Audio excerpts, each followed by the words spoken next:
Buenas tardes, habla Alejandro José Figueroa Noriega, participante del doctorado de las Ciencias Penales y Criminalísticas que lleva adelante el convenio de la Universidad Católica Santa Rosa y la Universidad de Margarita.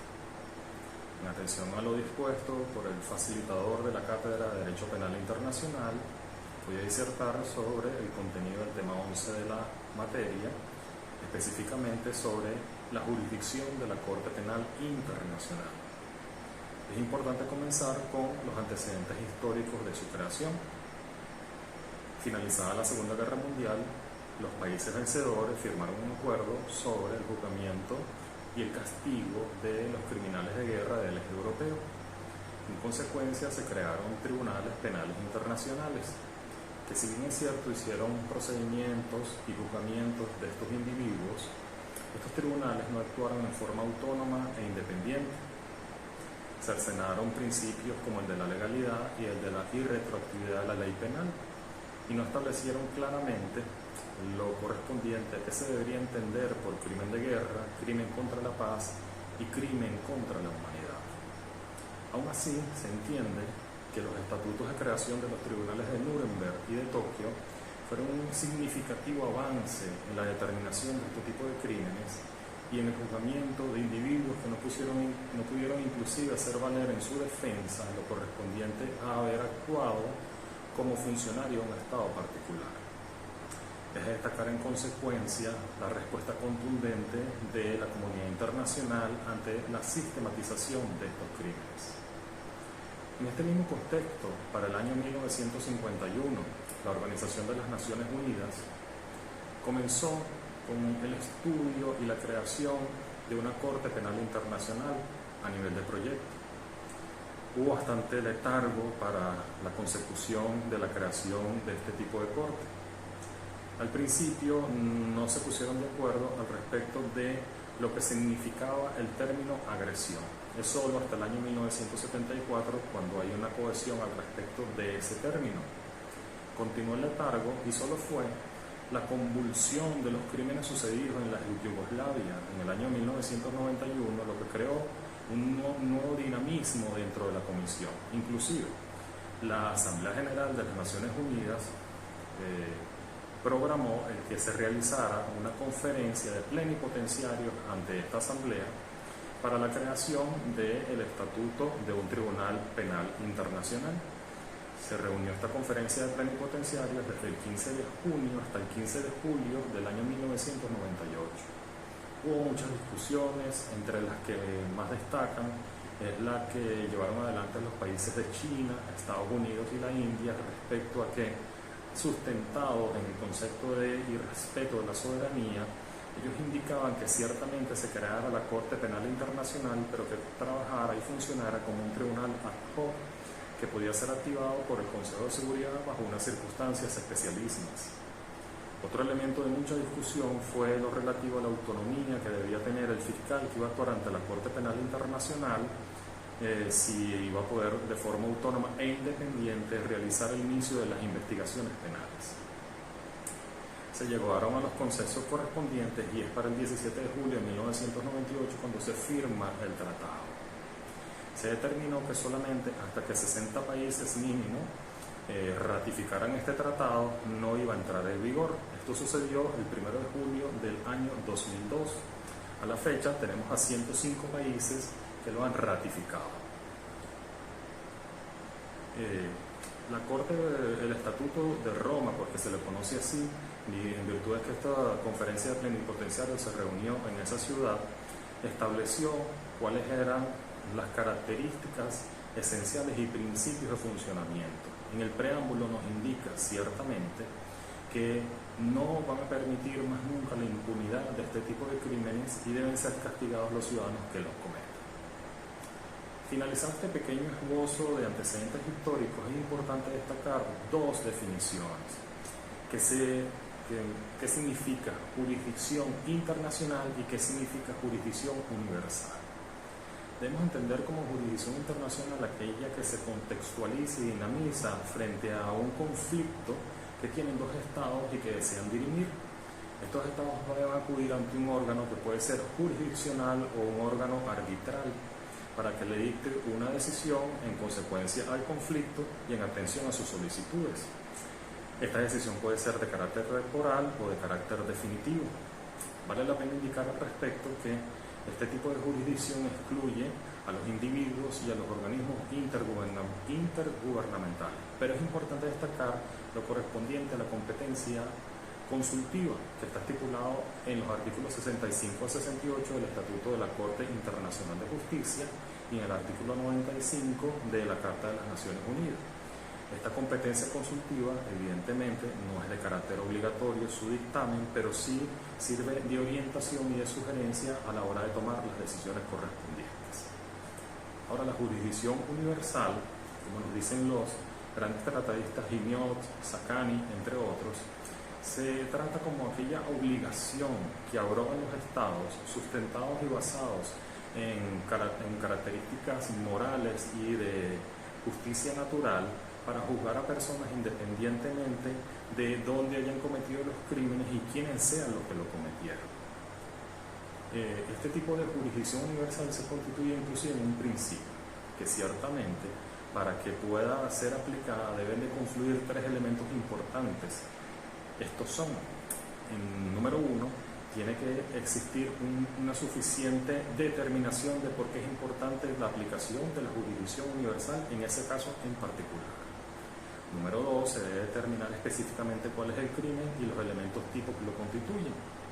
Y número 3, se tiene que haber establecido por ese Estado nacional que tiene la capacidad para juzgar ese crimen, porque están constituidos tribunales nacionales previos a la comisión del crimen y el tipo se encuentra dentro del ordenamiento jurídico de ese Estado.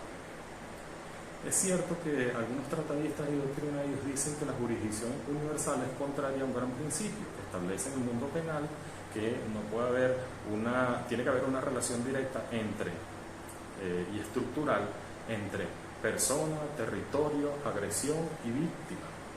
Pero grandes tratadistas también, destaco aquí lo dispuesto por las doctrinarias Liar y Martínez, ellas indican que la excepción es valedera, porque no podemos permitir que queden sin castigo este tipo de crímenes y además que no puede un Estado nacional servir de tabla de salvación para los que cometan estos crímenes. La jurisdicción universal es importante y es el sustento esencial para la creación inclusive de la Corte Penal Internacional. En cuanto a la Corte Penal Internacional y su jurisdicción como tal, tenemos las siguientes características que son importantes de estudiar. En principio, la jurisdicción de la Corte Penal Internacional es autónoma.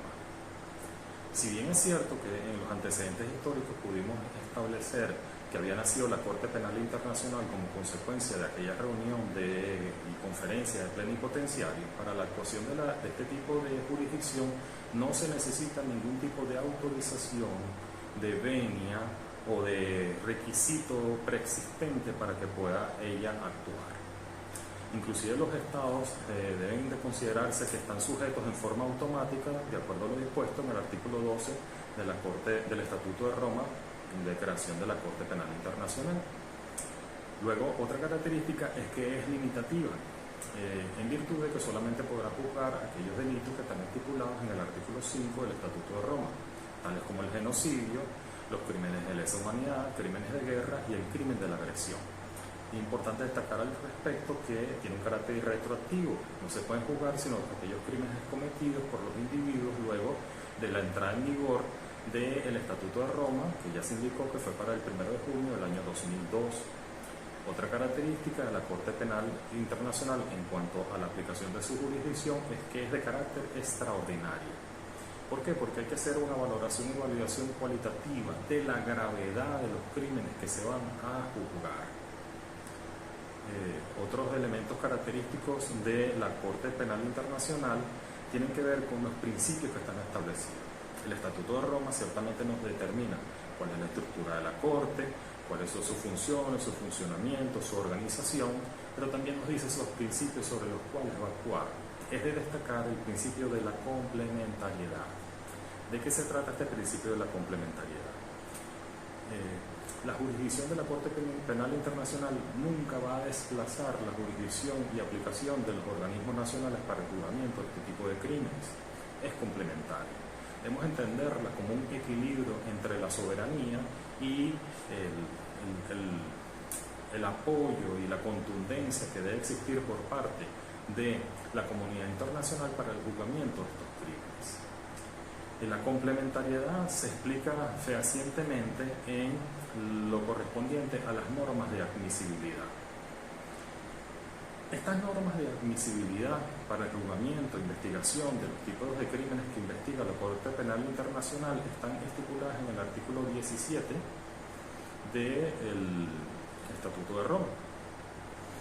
Este artículo 17 nos indica en principio que se podrán inadmitir aquellas causas donde, en primer lugar, no se pueda establecer o no se establezca, mejor dicho, una gravedad suficiente para el juzgamiento de estos crímenes.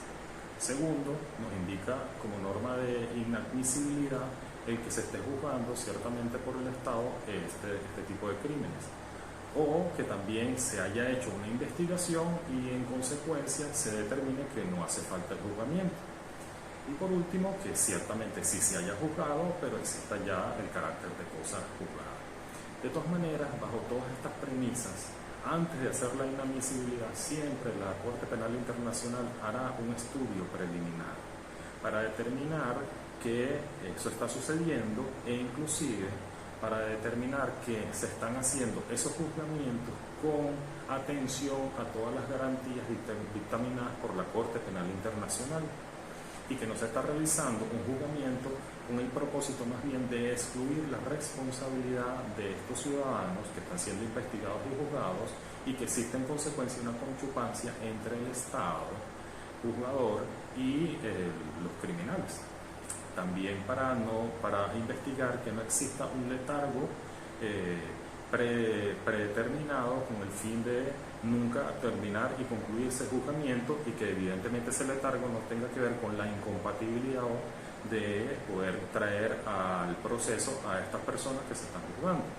Del mismo modo, también se va a investigar que la sustanciación no se haya demorado ex profeso, con la finalidad de nunca concluir con este tipo de juzgamiento.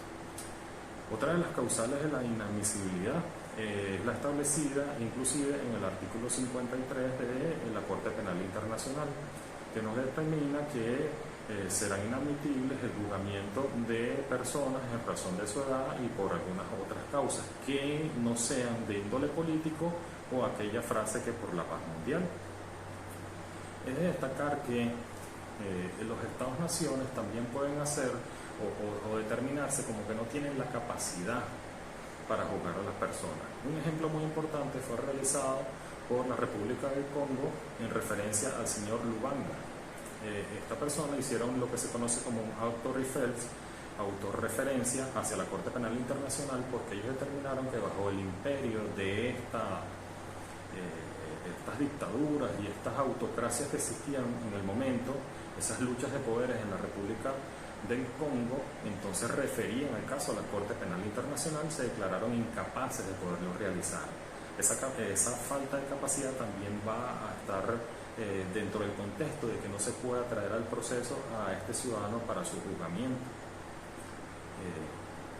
En cuanto al principio de la complementariedad, un importante tratadista, el Salih Mahamud, nos dice que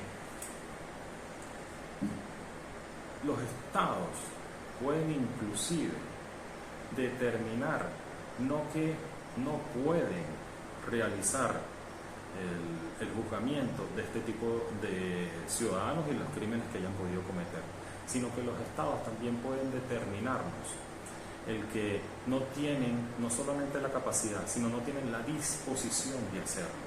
Si se verifica que no se está en la capacidad, que no se está en la disposición de juzgar este tipo de crímenes, necesariamente tendrá que intervenir la Corte Penal Internacional en su juzgamiento. Es probable que la Corte Penal Internacional en cuanto a todo el proceso que se debe seguir para una investigación y juzgamiento de una persona, se considere que es un poco lento. Se considere que existen muchas prerrogativas y protocolos para estos procesos, pero definitivamente el que exista la Corte Penal Internacional es un avance significativo en el juzgamiento de este tipo de crímenes y una herramienta perfecta para no permitir más la impunidad en este tipo de crímenes por estas personas. Agradecido por su atención. Muchas gracias.